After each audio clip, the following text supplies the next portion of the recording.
What's up guys, my name is Ace, and today we're going to be looking at rig use in Infinite Warfare. I did a video kind of similar to this with the weapons of Infinite Warfare, basically challenging the claims that stated that Infinite Warfare was all about the NV4 and everybody just used the NV4 and there was no weapon variety in the game, and I found with my testing that that just wasn't true.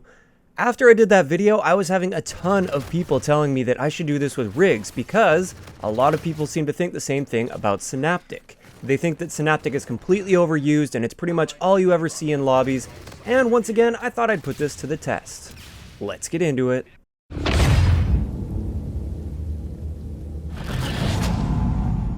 Alright guys, so hopping right into the test that I did here, I tested 20 different lobbies, and over the course of those 20 lobbies, I tested 204 players, keeping in mind that, of course, I wasn't testing myself here. I wasn't including which rig I was using because that would skew the results too easily, and you can actually see all of these tests right here. I just compiled them all into a fast motion thing. Keep in mind, this was 20 consecutive lobbies. They were in core, team-based game modes as well, mainly TDM domination, the modes that tend to be played the most in Call of Duty. And we can pretty much just hop right into the results and have a look at the distribution of rig use in this game, at least based on this sample. Fortunately, this one was a lot easier to compile than the last one, so I was able to double that sample size and have 20 different lobbies rather than just 10 different games. And if we started off with Warfighter, Warfighter was used by 40 of the 204 people, so this is 20% of the time we saw a Warfighter rig used, which honestly I was a little bit surprised to see, at least in core game modes. I know Warfighter's used a lot in hardcore game modes because people use their personal radars, then they use the perk to replenish those personal radars as they keep getting kills. But in core game modes as well, I saw Warfighter used 20% of the time. Merc was quite surprising to me at only 8%. I rarely ran into any Merc users throughout my testing here. And while I didn't expect Merc to be one of the most used rigs out there, I did expect a little bit more than 8%. But that's what we ended up running into here. Next we have Synaptic. This is what a lot of the video is about. And with Synaptic, it was the most used rig at 28%. This is far from the 90+% that a lot of people seem to be suggesting, but it definitely is the most used rig based on my testing here. Moving on to FTL, I was once again quite surprised, just like with Merc, only 10% of the people in these lobbies were using FTL, and it's actually my favorite rig and the one that I use the most by far. As for Striker, Striker was used 16% of the time, which is pretty much 1 in 6 times, which is what you would expect out of these rigs if there was perfect distribution. And this wasn't too surprising. You see a lot of micro turrets out there, so obviously there are a decent number of Striker users out there. And then finally we have Phantom, and 18% of the people in these lobbies were using Phantom. And this one surprised me a little bit simply because Phantom is unlocked so late in a Prestige, so therefore you would expect to see less Phantoms, but that's actually not the case at all. It seems like Phantom is used quite a bit. So overall, looking at these results, yes, Synaptic is used more than the other rigs. There's no doubt about that, and I'm not too surprised to see that. But having said that, I still think it's pretty clear that those people that are claiming that Synaptic is all you ever see and there's no rig variety in the game, that's a completely exaggerated claim. There's a decent amount of variety within the game. You see lots of Warfighters, you see lots of Strikers, lots of Phantoms, surprisingly not too many Mercs or FTLs, at least based on this sample that I took, but it's not just Synaptics that are being used.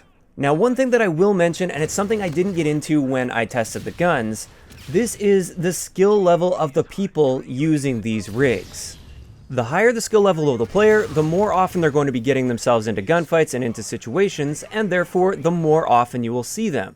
If you take a really good player using one rig, and then you have a really bad player on their team using a different rig, you're likely going to be running into that good player a lot more than you're running into that bad player, because good players tend to put themselves out there more in situations, and therefore the rig that the good player is using is going to stick more in your mind than the rig that the bad player is using, because you're just not seeing that bad player too often. Also, just to add to this, a lot of the times you don't really notice the rigs on people that you're killing, but it definitely sticks in our mind more when someone kills us. You're definitely paying attention, whether that's consciously or subconsciously, you're paying attention to what that guy was using when he killed you.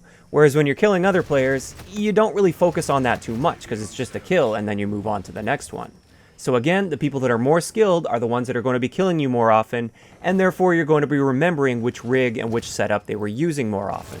Now, unfortunately, with this testing, a lot of the testing came when I joined into a lobby mid-game, and when that happens, I can see which rig people are using before the game starts, but I can't see their stats. I can't see their kill-death ratio, win-loss ratio, everything like that. I wish I could, and if it did display there, I would have calculated that as well, but unfortunately, I don't have the stats that correspond to rig use.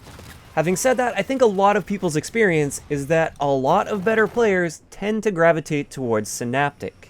I'm not saying every good player or every amazing player out there uses Synaptic. In fact, I know quite a few people that just out of principle avoid using Synaptic, but they're amazing players. But I think it's pretty clear for a lot of people that when you run into a really good player, there's a pretty good chance they're going to be gravitating towards Synaptic. And this is likely due to the fact that the traits and the payloads for Synaptic just tend to suit that very aggressive playstyle, and it doesn't really have those noob-friendly traits and payloads that are great for people that aren't so good at the game, but they don't really help people that are already great at the game, if that makes any sense. So for instance, a lot of really good players, they don't need a micro turret to get kills for them. They would rather have some sort of trait that helps them win gunfights. Also, a big factor with this one is Rewind. Rewind replenishes your ammo, and it's the only rig trait in the game that does this. And again, that's just something that people that stay alive longer and go on longer streaks, that's a great perk for them to have. In addition to this, of course, there's Propulsion, which you can have your own opinion on. My personal opinion is Propulsion shouldn't have been a trait that's tied to a rig. It should have been a perk instead, if it's even in the game at all.